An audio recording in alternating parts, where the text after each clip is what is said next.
Donc, on va commencer ce midi inter du mois d'octobre. On a pris une longue pause pour l'été, puis on est prêt à se lancer à nouveau. Donc, aujourd'hui, pour le mois d'octobre, c'est la professeure Lucie Baudry qui va nous présenter euh, le midi inter. Puis, elle va nous parler de la danse avec l'application OpenTerra, des défis, des limites de cette alternative-là pour donner les traitements, puis aussi le potentiel qu'on peut y voir. Je vous laisse quelques mots du professeur Baudry. Alors, bonjour tout le monde. J'ai fait un enregistrement de ma présentation parce que je ne contrôle pas beaucoup les bruits dans mon édifice depuis quelques semaines. Alors, question de m'assurer que ça ne devienne pas bordélique pendant la présentation. J'ai fait un enregistrement. Alors, vous me dites si c'est bon. C'est parti. Alors, bonjour, je m'appelle Lucie Baudry. Je suis professeure au département de danse de l'UQAM. Je suis chercheure au CRIR et affiliée à l'Institut universitaire sur la réadaptation en déficience physique de Montréal depuis décembre dernier. Et j'ai joint le regroupement stratégique inter en janvier.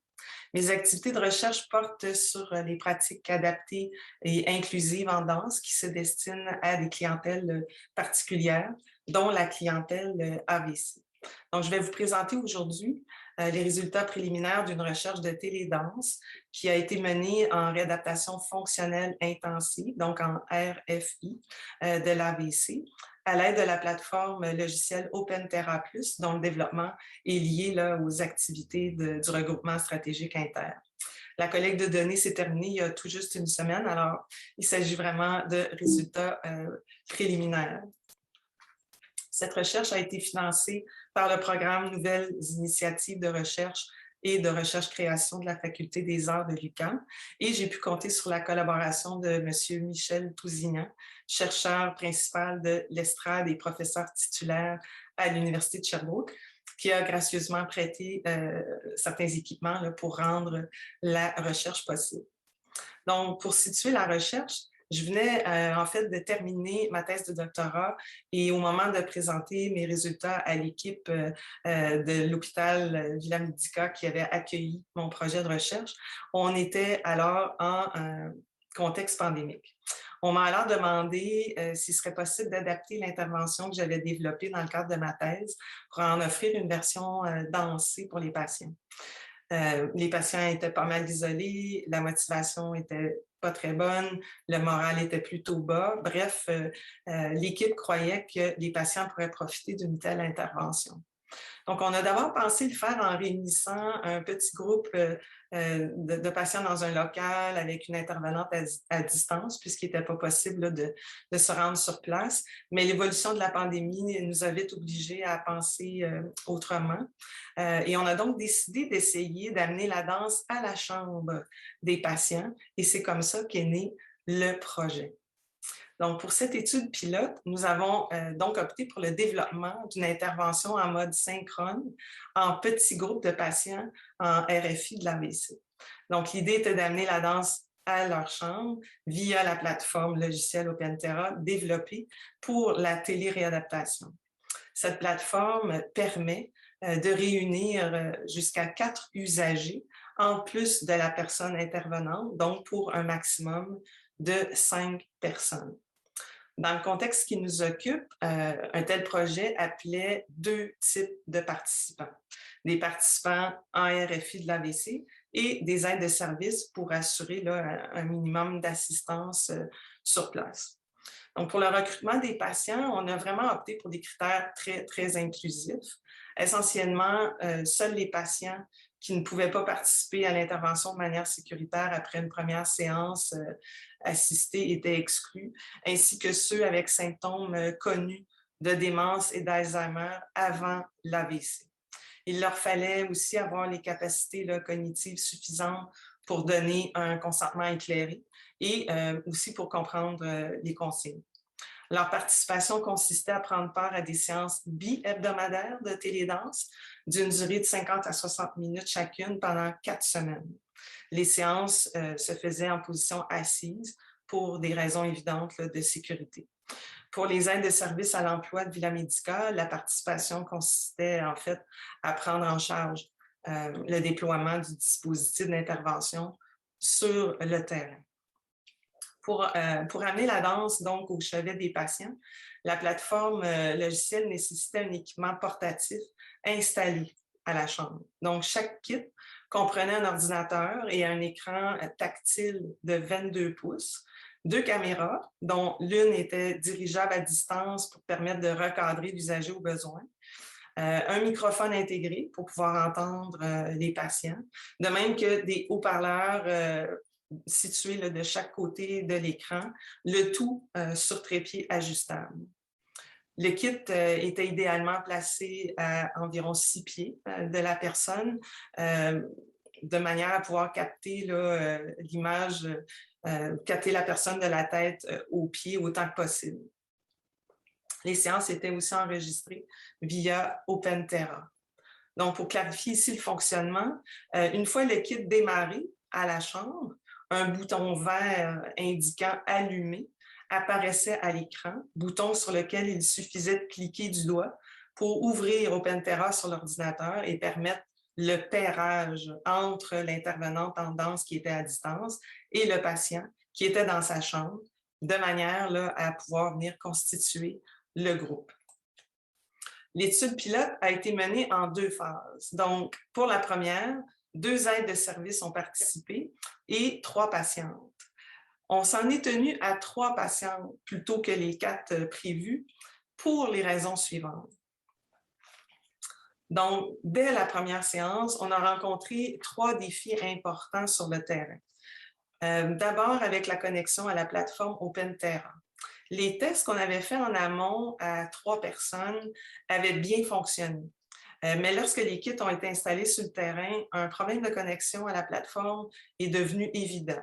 Ça faisait en sorte que l'aide de service sur place devait éteindre et redémarrer OpenTerra, parfois à quelques reprises, pour que l'intervenant puisse réussir là, à inviter le patient à la séance. Donc, le début de séance était plus difficile que prévu. Ensuite, on a connu un problème de connexion Internet. Ce problème-là faisait en sorte qu'on perdait parfois la connexion au réseau public partagé de Villa Medica, n'ayant pas pu là, utiliser le réseau interne sécurisé. Ça faisait en sorte que les aides de service devaient rester aux alentours pour reconnecter le patient aux besoins parce qu'il n'était pas en mesure là, de le faire lui-même.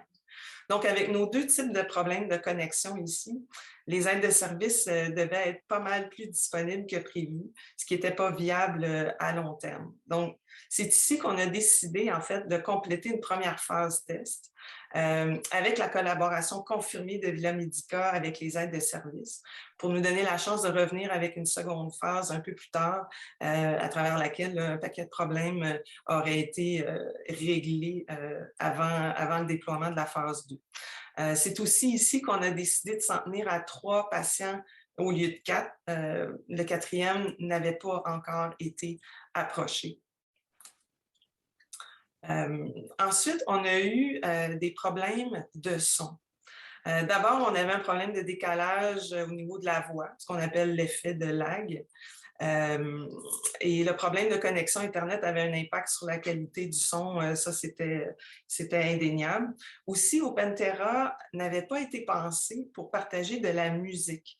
Et lorsqu'on faisait jouer de la musique, c'était en fait le son ambiant du côté de l'intervenant auquel avaient accès nos participants dans leur chambre. Donc, ça, doublé à l'instabilité de la connexion Internet, ça a vraiment fait en sorte que l'expérience sonore n'était pas optimale. L'autre problème de son était les bruits ambiants dans chacune des chambres des patients. En fait, on avait anticipé, nous, que le son de la musique dans nos séances pourrait peut-être déranger les autres patients qui partageaient la chambre de nos patients participants, mais on n'avait pas prévu que le bruit ambiant constituerait autant un problème pour nos participants. À distance, l'intervenante devait même couper le micro des kits déployés dans les différentes chambres afin de ne pas avoir le retour de son provenant de chacune des chambres. Cela a nécessité évidemment des ajustements pour communiquer avec les patients. Donc, à l'intérieur de la phase 1, on a dû faire des choix afin d'être... et donc, après, ça a dû confirmer la présence soutenue de nos 2 aides de service pour toute la durée de la phase 1 du projet, Là, on s'est attaqué aux problèmes de son pour pouvoir rapidement améliorer l'expérience musicale et vocale de nos séances, tout en adoptant de simples stratégies de communication là, pour pouvoir pallier, en fait, pour pouvoir composer avec la fermeture des micros à la chambre pour chacun des usagers. D'abord, le son. Alors, voici ce qu'on a mis en place durant la phase 1 pour améliorer l'expérience sonore. Ici, sur la photo a été prise dans un espace bureau avec un iMac, mais le même équipement a aussi été utilisé là, en studio au département de danse avec un ordinateur portable, comme vous le verrez là, sur ma prochaine photo. Donc, pour la voix de l'intervenante, on a utilisé un micro-cravate. Et la musique provenait d'un iPad ou d'un iPhone et non plus de l'ordinateur. Le micro-cravate et le iPad ou iPhone étaient branchés dans une mini-console qui nous permettait de mixer la voix de l'intervenante avec la musique. Parce que le fait de s'éloigner de l'écran pour être bien vu par les patients faisait en sorte que le son de la voix était trop bas par rapport à celui de la musique, la voix étant captée par le micro de l'ordinateur et on s'en éloignait pour être mieux vu. Passer par une mini-console nous permettait de mixer voix et musique et d'assurer que les deux soient à volume égal. Et pour que l'intervenante puisse elle aussi entendre la musique qui entrait, elle, directement dans la console, un haut-parleur Bluetooth a été utilisé, branché lui aussi dans la console. Donc, le haut-parleur était placé à une certaine distance du micro-cravate pour éviter toute forme de feedback sonore. Donc ici, exemple du déploiement du dispositif utilisé pour gérer le son, mais cette fois-ci dans un espace studio au département de danse. Pour ce qui est de gérer la fermeture des micros des usagers, pour éviter là, que les bruits ambiants de chacune des chambres soient entendus dans nos séances, il a fallu convenir de certains codes de base pour s'assurer que ça allait bien du côté des usagers, pour qu'ils puissent communiquer facilement avec nous. En cas de souci, il faut dire quand même qu'on pouvait rouvrir leur micro et leur parler tout simplement. Nous avons opté pour des codes universels que tous pouvaient comprendre là, et appliquer super rapidement.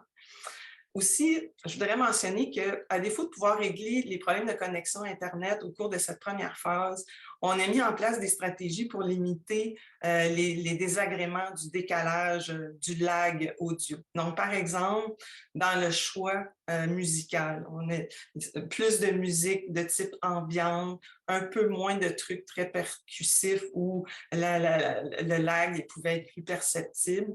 Puis, on a aussi utilisé une stratégie de répétition de consignes. Donc, par exemple, si on était conscient qu'il y avait un problème d'instabilité, qu'on voyait un message apparaître à l'écran du coin de l'œil, on pouvait répéter 2 fois une même phrase, répéter une consigne pour s'assurer que le patient n'avait pas peut-être échappé 1 ou 2 mots dans l'énonciation qu'on venait tout juste de faire. Donc, des stratégies simples, mais qui nous permettaient de mieux naviguer dans tous ces différents défis qu'on a rencontrés.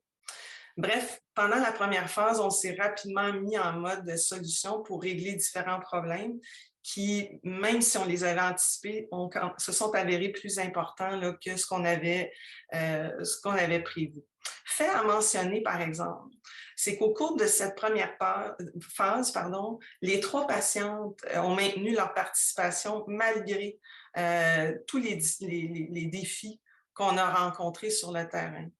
On commence tout juste là, à analyser les entretiens semi-dirigés qui ont été menés auprès de l'ensemble de nos participants là, à la fin du projet. Et il semble qu'il y ait quelques facteurs qui expliquent cette adhésion, mais surtout le côté plaisant, artistique, ludique de l'intervention qui a été proposée. Donc, à l'intérieur de cette phase-là, on a réussi à mieux gérer la musique, le mix voix-musique, puis à convenir aussi de codes de communication de base pour pallier l'impossibilité de laisser tous les micros ouverts. Subsistait par contre le problème de bruit ambiant pour les patients dans leur chambre et on avait toujours les problèmes de connexion à la plateforme et au réseau Internet à régler. Ce qui nous amène ici à la phase 2 du projet, phase à laquelle une aide de service a participé et 3 patients. le hasard a voulu ici que le premier groupe soit entièrement féminin et le deuxième groupe entièrement masculin. Donc, avant même le démarrage de la phase 2, en fait, les correctifs ont été apportés pour régler les problèmes de connexion à la plateforme OpenTerra. Mais restait à tester des solutions pour les problèmes de connexion Internet et de bruit ambiant là, qui nuisaient à l'expérience des patients. Alors, pour améliorer la connexion Internet, on a utilisé des adaptateurs USB sans fil à gain élevé qui se branchaient là, directement dans les ordinateurs de nos kits portatifs. Ça a considérablement stabilisé la connexion Internet et à très faible coût. C'était une solution peu coûteuse. En fait, en réglant le problème de connexion à la plateforme logicielle OpenTerra et en améliorant la stabilité de notre connexion Internet, on a pu fonctionner sur le terrain avec une seule aide de service durant la phase 2 et elle était à l'œuvre seulement au tout début de la séance et à la fin de la séance, à une exception près, je crois. Donc, à ce niveau-là, l'amélioration a été majeure. Aussi, en améliorant la qualité de la connexion Internet, on a beaucoup limité le problème de décalage du son, l'effet de lag, qui touchait la voix et la musique dans la phase 1. Restait par contre la question des bruits ambiants. Alors là, on a testé l'utilisation d'un modèle de casque Bose d'écoute à suppression de bruit, à suppression du bruit programmable sur une échelle de 1 à 10. Donc, ce qu'on appelle du noise cancelling. Donc, ça nous a permis ça, de créer une bulle sonore pour nos patients participants, mais sans les couper complètement du monde en cas d'urgence. Ce casque sans fil permettait une autonomie d'une bonne vingtaine d'heures et n'a donc nécessité absolument aucune recharge pendant tout le mois qu'a duré la seconde phase du pilote. La programmation Bluetooth pour le pairage du casque d'écoute à l'ordinateur du kit portatif a été faite à l'avance. Le matériel a été numéroté pour s'assurer que le même casque soit toujours attitré au même patient usagé pour des raisons de sécurité et pour s'assurer que ce casque soit associé à un kit spécifique. L'idée était de proposer un plug and play là, assez facile pour les aides de service et les patients. Même le volume avait été programmé. Il pouvait faire ensuite l'objet d'ajustements aux besoins là, au début des séances avec l'aide de service en utilisant l'écran tactile là, de l'ordinateur. En fait, on a vraiment cherché à limiter les manipulations et les contacts avec les casques d'écoute pour respecter là, le plan de mitigation. Des lingettes désinfectantes, un modèle en particulier, là, des lingettes désinfectantes à base de peroxyde d'hydrogène dilué ont été utilisées pour désinfecter les casques d'écoute sans endommager l'équipement. En résumé, nous sommes parvenus là, à régler les principaux problèmes techniques pour rendre la télédanse en mode synchrone plus agréable pour ses utilisateurs et aussi plus fonctionnelle sur le terrain pour un minimum d'implication au niveau des aides de service. Donc, question d'illustrer en quoi la danse a pu consister là, dans ce contexte-là. Je vais maintenant vous présenter un court montage vidéo d'environ 2 minutes 30 qui a été réalisé à partir d'extraits de nos séances. Donc, dans ces extraits-là, les mouvements se concentrent, comme vous le verrez, surtout sur les membres supérieurs et les segments retenus sont en quelque sorte des variations sur un même thème et ne représentent donc pas l'ensemble des propositions de mouvements qu'on a pu développer. Je mentionne aussi que cet échantillonnage-là illustre jusqu'où nous sommes allés au terme des 4 semaines d'intervention et pas nécessairement là, dès la première séance.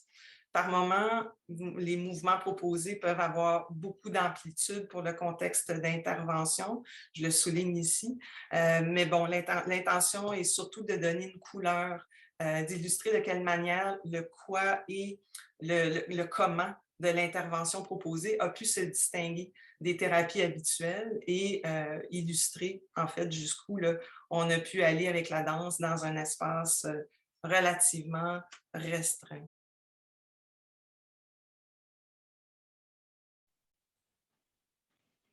Donc, à la lumière de nos résultats préliminaires, on peut dire qu'on est parvenu à rendre l'intervention accessible et que l'écran n'a pas été un frein à la participation dans la mesure là, où l'installation ne dépendait pas du patient, évidemment. Donc, l'âge de nos participants aurait pu laisser croire au début que l'écran serait un frein, mais ça n'a pas été le cas. Une première lecture rapide aussi des transcriptions d'entretien semi-dirigés laisse croire que l'intervention a pu avoir un impact positif sur l'humeur, sur le moral, donc sur les fonctions émotionnelles, peut-être de façon un peu plus large, voire la motivation. Deux patients semblaient dire qu'ils refaisaient des mouvements par eux-mêmes durant la semaine entre les séances. Donc, voilà, je vais m'en tenir à ça là, pour ce qui est des résultats préliminaires. Maintenant, au niveau des limites, il était difficile, évidemment, de contrôler toute la dimension technique et technologique et une assistance était nécessaire là, via les aides de service. Mais il serait quand même intéressant de voir jusqu'à quel point ce type d'intervention-là pourrait être facilité dans un contexte où des écrans ajustables seraient déjà à disposition dans les chambres, ce dont certains établissements d'ailleurs sont à se doter en ce moment, même à Montréal. Le format de groupe a limité le travail qui pouvait être fait avec le côté atteint par l'AVC pour les personnes là, qui étaient plus sévèrement affectées. D'ailleurs, il nous faudra être très critiques lors de l'analyse des enregistrements vidéo pour évaluer là, la pertinence des mouvements qui ont été proposés pour ces personnes-là et potentiellement revoir les critères d'inclusion à ce type d'intervention-là au besoin.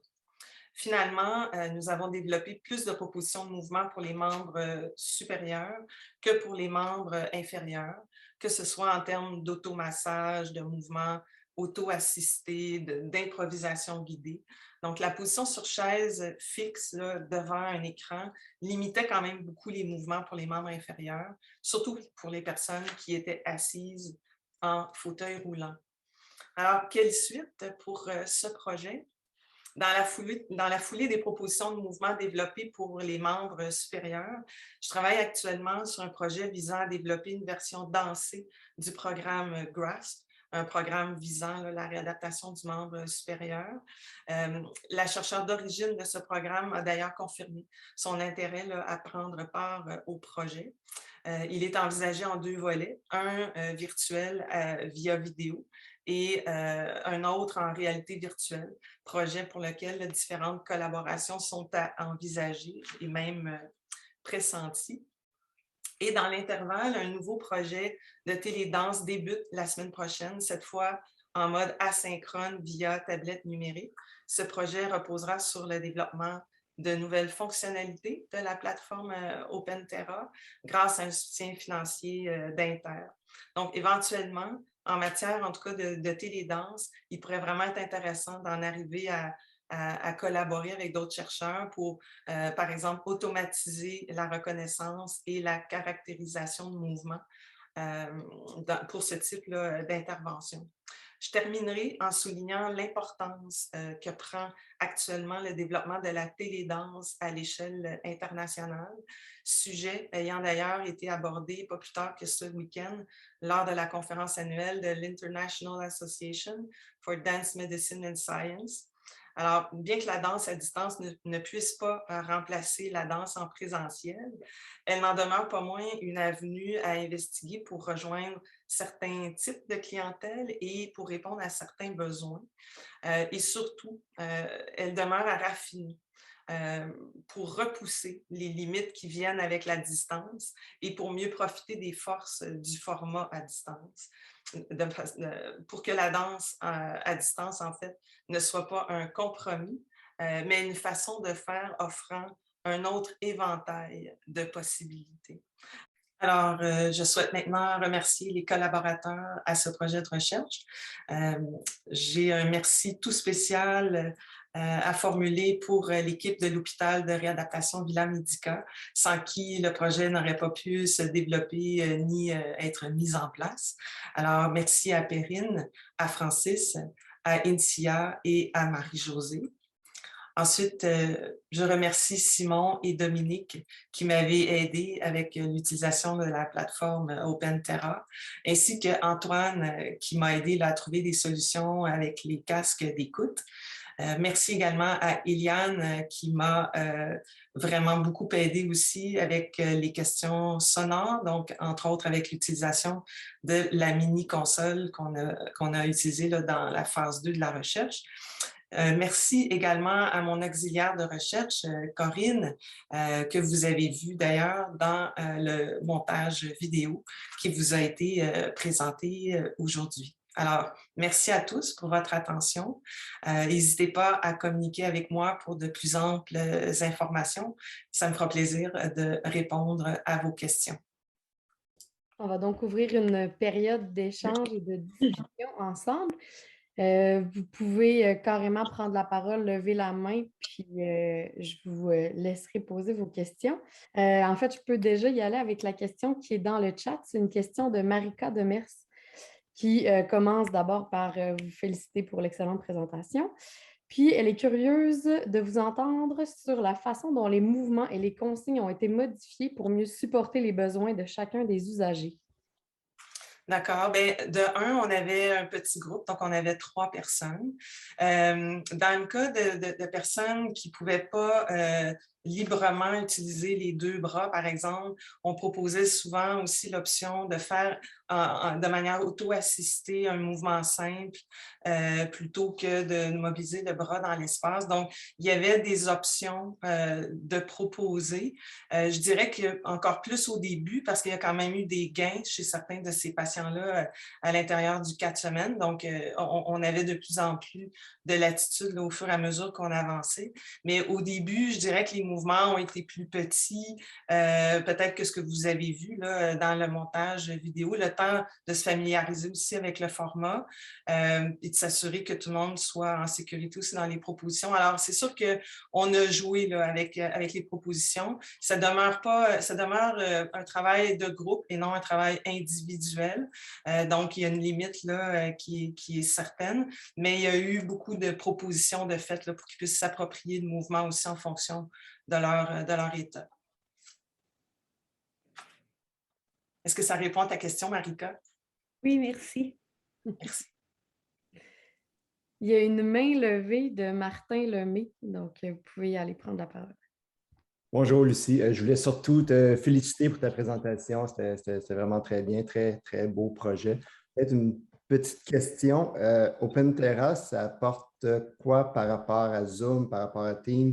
Je comprends qu'il y a le contrôle des caméras. Est-ce que c'est plus complexe aussi en même temps? Donc, est-ce que la valeur ajoutée qu'apporte OpenTerra, ça vaut le coup par rapport à des plateformes qui sont peut-être plus accessibles comme Zoom? J'aimerais avoir ton point de vue là-dessus. Bien, en fait, là où ça a fait une différence importante, bon, de un, on a eu accès à des éléments qu'on n'aurait pas pu gérer via Zoom ou Teams. Je pense entre autres à la caméra qui était sur notre kit et qu'on pouvait utiliser là, pour vraiment cadrer les participants en fonction du recul qu'on avait et tout ça. Donc ça, c'était quand même majeur. Ensuite, on est en train de développer des fonctionnalités avec cette plateforme-là ce qu'on ne pourrait pas faire avec Zoom et Teams, par exemple. Donc, pour l'autre projet dont je parlais tout à l'heure, de télédanse en mode asynchrone, il va y avoir des fonctions d'enregistrement automatisé, d'enregistrement de fréquence d'utilisation des capsules vidéo. Donc, il va y avoir des fonctions qui vont être rendues possibles grâce au fait que cette plateforme-là là, est développée spécifiquement pour des projets de réadaptation, entre autres, et en open source. Donc, ça change beaucoup de choses. Et l'autre élément, je dirais, qui avait penché dans la balance aussi, c'est que du côté de l'usager, la seule chose à faire, c'est de cliquer sur le bouton vert que vous avez vu à l'écran. Pas de lien Zoom, pas d'adresse Internet, En fait, il y avait un seul clic à faire du doigt ou d'une jointure. À la limite, quelqu'un là, qui serait appelé à le faire lui-même, qui a un peu de difficulté avec sa motricité fine, par exemple, pourrait arriver à juste comme donner un peu un coup avec le côté de la main, le bouton étant assez gros à l'écran, et donc activer l'ouverture de la plateforme. Et après ça, c'est l'intervenant qui s'occupe de tout, de venir mettre le son, couper le son. On peut faire beaucoup de choses à distance. Donc, ça demeurait quand même, ça offrait des possibilités assez différentes, je dirais, de Teams ou de Zoom. Et peut-être que je pense à Dominique, je pense à Simon qui pourront peut-être amener des compléments d'informations à ça aussi, là, si j'ai oublié des choses. Merci, Lucie.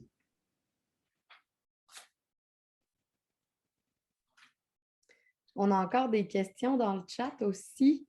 Il y a une participante qui se demande si vous avez déjà évalué un peu les coûts associés à l'intervention, parce qu'il y a probablement des gestionnaires de résidences là, qui pourraient être intéressés, puis de savoir à peu près à quoi ça ressemble comme coût.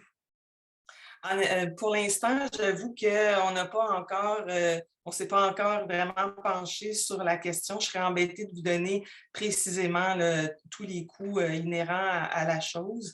C'est sûr que ça prend un écran. Donc, à la base, ça prend de l'équipement à la chambre. La raison pour laquelle je vous parlais tantôt qu'il y a des lieux là, qui sont en train d'équiper des chambres d'hôpital avec ce type d'écran-là, ça, c'est sûr que ça changerait la donne à partir du moment où il y a des écrans ajustables, amovibles, et que finalement, il n'y a plus de manutention pour amener quoi que ce soit à la chambre. C'est juste une question de rendre un contenu spécifique, adapté, en réseau fermé à des personnes hospitalisées. Ça, c'est une chose. Ensuite, si on parle d'équipements de type casque d'écoute, là, ça, c'est sûr que moi, le modèle que je vous ai présenté, c'est un modèle coûteux, mais qui était le modèle qui était le plus facile à gérer en temps de pandémie à cause de la facilité de désinfection. Il y avait, en tout cas, il était approuvé. Là, on a eu l'approbation parce qu'on contournait beaucoup de problèmes au niveau du plan de mitigation avec ce modèle-là. Mais ce qu'on m'a dit à la compagnie, évidemment, c'est que s'il y avait des achats de plus grande quantité, le modèle ne coûterait pas du tout la même chose. Donc, il y a des questions de volume là-dedans aussi qui seraient à considérer. Alors, c'est évident que pour un projet unique avec 6 participants, ce n'est pas rentable de toute évidence, mais il faudrait approfondir la question. Je ne sais pas si je réponds suffisamment bien à la personne qui a posé la question.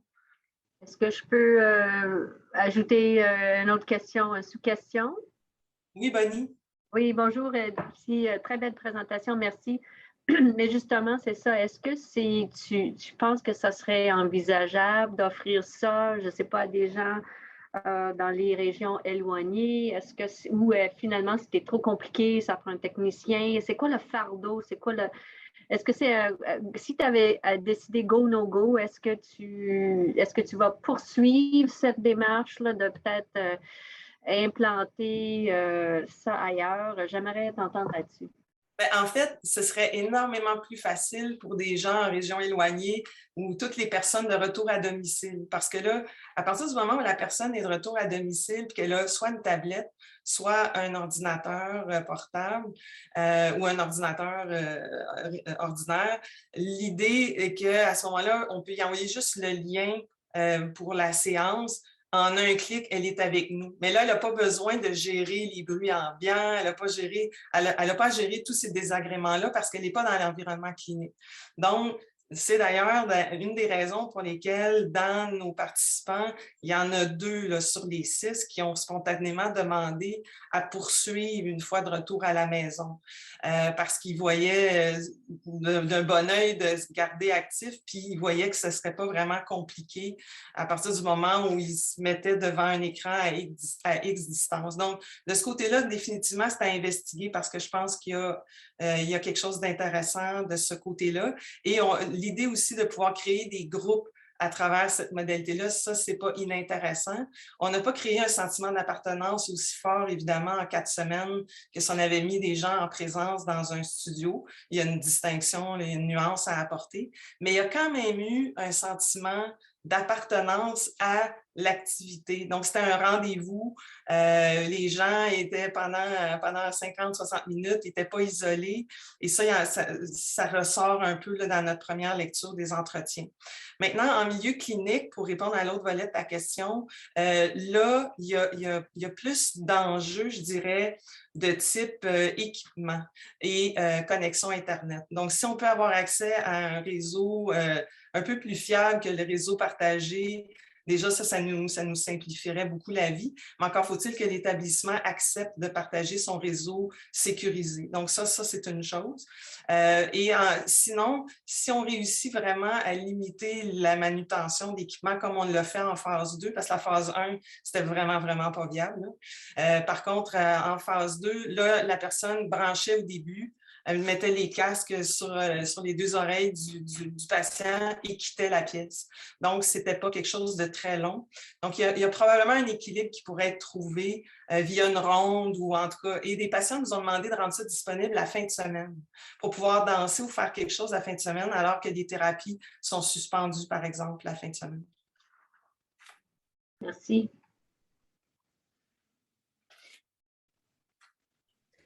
Il y a encore une autre question dans le chat où ça commence en fait avec une sous-question qui est est-ce que les participants se voyaient entre eux ou s'ils voyaient juste l'intervenant? Puis, on y va genre avec, dans le fond, est-ce que les participants étaient peut-être plus motivés du fait d'être en groupe? Puis, est-ce qu'ils se sont améliorés davantage à cause de ça? Bien, pour l'amélioration en 4 semaines, avec le fait que c'était un pilote, on n'a pas évalué les effets là, de l'intervention. Alors ça demeure difficile à dire. Les patients se voyaient les uns les autres sur l'interface. Par contre, les vignettes, moi, la façon qu'on organisait la séance, la personne qui guidait, l'intervenante, était en plus gros à l'écran pour être bien vue et les autres apparaissaient en plus petit pour que quand même il y ait un ratio que la personne voit le mouvement qui était à faire. Donc oui, il y avait accès là, à l'image des autres vignettes. C'était quoi l'autre aspect de la question? Il y avait l'interface. J'oublie quelque chose dans la question. Est-ce qu'ils s'étaient améliorés davantage? Est-ce qu'ils voyaient les autres participants? Puis, est-ce qu'ils étaient plus motivés? Bien, je pense que ça devenait plus un rendez-vous du fait qu'ils se retrouvaient à 2 ou 3, mais dans les faits, en tout cas dans les entretiens, ce que je semble déceler, c'est plus le type d'intervention que le fait de le faire avec les autres sur l'interface qui a été le véritable moteur de participation. Et donc, ce serait encore embêtant avec juste le pilote qu'on vient de faire là, de répondre à ça. Je me permets peut-être juste de mentionner qu'on a un patient qui, lui, il estimait, en tout cas, il a perçu avoir fait des gains importants au niveau de la motricité fine parce qu'on a fait beaucoup de trucs avec les doigts, avec les poignets, avec les mains. Et puis, c'est un peu, ça s'inscrit un peu dans la lignée de ce qu'on veut faire avec le grasp, qui vise le membre supérieur, justement. Alors, c'était intéressant de l'entendre nous partager son expérience à ce niveau-là, en se disant, ah, OK, peut-être qu'on n'est pas à côté de nos pompes non plus avec cette idée de faire une version dansée d'un programme existant qui a déjà montré sa valeur en réadaptation. Et donc, voilà. Est-ce qu'il y avait d'autres questions? Sinon, moi, j'en ai une. Je me demandais, dans le fond, là, vous avez parlé peut-être de la possibilité de faire des cours enregistrés pour les fins de semaine ou de même donner accès à un professeur ou à un intervenant pour les fins de semaine. Est-ce que vous voyez un avantage ou un désavantage à donner les cours de façon enregistrée? Est-ce que vous êtes capable de donner, par exemple, de la rétroaction quand même un peu, dans le sens où c'est toujours à peu près les mêmes erreurs qui sont faites? Là, je me souviens dans la vidéo qu'on disait est-ce que vous avez la nuque tendue, les épaules surélevées, tout ça? Est-ce que c'est toujours le même genre d'erreurs qui semblait survenir? Puis est-ce que vous pouvez les prévenir un peu déjà pendant un cours qui est enregistré? Mais pour du groupe, je ne sais pas. J'avoue que la réflexion, on n'est pas encore rendu là. L'idée n'était pas encore de partager quelque chose d'enregistré, mais de vraiment interagir avec les personnes comme on l'a fait là, pour gérer les différents types là, de problèmes en fonction des personnes et tout ça. Par contre, dans le projet asynchrone qui s'en vient, qui commence la semaine prochaine, dont je vous parlais tout à l'heure, c'est pas juste de l'enregistrer. Oui, on va avoir des capsules vidéo, puis il va y avoir du matériel préenregistré qui va être partagé aux patients en fonction de ce qui aura été prescrit en termes de danse là, par des cliniciens. Mais pour nous, ça va être important qu'il y ait de l'interaction, qu'il y ait du feedback, qu'il y ait des retours, qu'on visionne, que peut-être qu'on fasse une portion de séance avec eux, qu'on les challenge au courant de la semaine, qu'on voit où ils en sont rendus à la fin de la semaine. Donc, je ne pense pas que l'idée, à travers un projet comme celui-là, c'est d'abandonner le patient à lui-même avec des capsules vidéo sans vérifier les mouvements qu'il fait, comment il les fait, est-ce que c'est bien fait, est-ce que ça nuit à la réadaptation. Donc, il y a quand même une marge entre préparer ce type de contenu-là et le lancer dans l'univers puis que les personnes soient complètement autonomes et en faire vraiment une intervention avec un suivi là, qui puisse assurer la pertinence de ce type d'intervention-là.